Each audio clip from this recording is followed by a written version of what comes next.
Monica here. You know, sitting up here, taking in this view, really makes me think about how much I paid for it.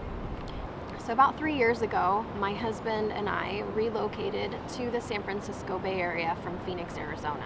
It was a pivotal time in our life. Scott had just gotten an amazing job in tech, and I was leaving corporate America to stay home with my then 2-year-old son, Lucas. You know, after years of struggling to try and figure out what I wanted to do with my life, I finally realized that I wanted to be a stay-at-home mom. So being able to leave corporate America was really a dream come true for me. After a few months of living out here, we realized that our budget just wasn't balancing. And in order for me to be able to stay home with Lucas, I would need to bring in a few extra $100 a month. Some of you may be thinking, oh, a few extra $100 a month, not a big deal. And you'd be right.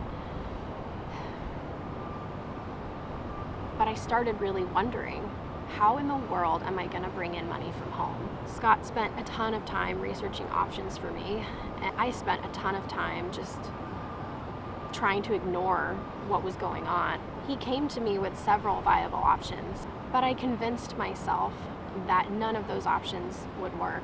And before I even started, I told myself that I was just going to fail. So I did the safe thing. I dusted off my resume and I started applying to jobs. And 6 weeks later, I was back to work. And Lucas was in daycare and I was sitting in traffic for 2 hours. While I put a Band-Aid on our financial situation, I realized that I traded precious time with my son for the security of a paycheck. So that brings us to now. I've been working in the financial district in San Francisco for a little over a year. It's an amazing location, as you can see behind me. We had another baby. Her name is Elena. She'll be 9 months next week. When I found out I was pregnant with her, I was dealing with so many emotions. I was so excited, but I was so scared at the same time because I knew what it meant. After my 3 months of maternity leave was over with and I went back to work, I cried in the bathroom stall for 2 weeks because I was just heartbroken. And all I could think about was that moment a couple of years ago where I made a choice to give up something so precious because I was so afraid. Emotionally, mentally, I was just a wreck. Something had to change. And that's when Scott decided to approach his boss. He asked his boss for what we so desperately wanted, which was to move our family out of California and really just focus on the things that were most important to us. His employer said yes, which is amazing. So we're moving to Austin, Texas.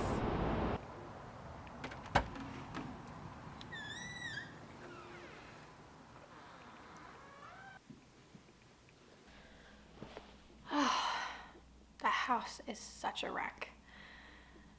We're packing and we're moving to Austin in a week, and by the looks of things, you would never know that.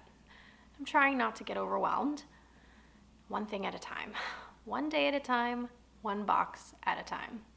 Why am I doing this? Why is it so important for me to get over my fear and to push forward? My why now is so much bigger than my fear. So there are 2 things that I'm doing. The first thing is that I'm saying yes. Yes to the things that absolutely terrify me. And one of the things that scares me more than anything else is starting a business. So that's exactly what I'm going to do. My new business is called Limitless Team, and I'm going to be blogging and doing product reviews.